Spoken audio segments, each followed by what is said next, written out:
Okay, so hello friends. So today I'm with the MI Air Pop anti-pollution mask, and today I'm going to say in details that is this mask enough for protection against coronavirus? Okay, so let's discuss in details. Okay, so the pore size of MI Air Pop mask is 2.5 micron, where it is N95 Mask, it is 0.3 micron. The size of coronavirus particles are approximately 0.125 microns. So you can see none of these masks are able to prevent the coronavirus.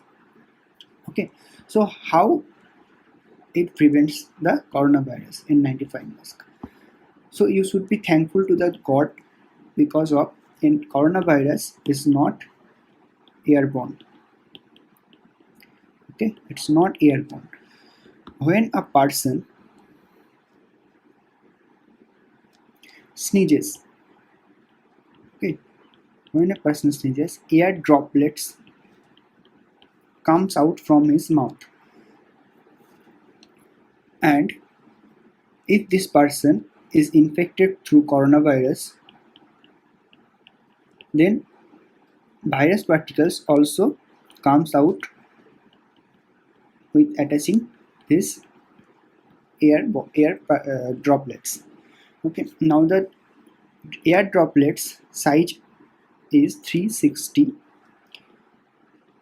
micron. So that is how N95 mask is preventing the entry of those air droplets and also preventing the virus to get into in your body. So MI Air Pop mask is 2.5 micron. So it will also be able to prevent those air droplets to go into your body. So it will prevent this. So that's it, the details of MI Air Pop N95 mask. So I hope you have liked this video. Then please do not forget to hit the like button and please do subscribe my channel.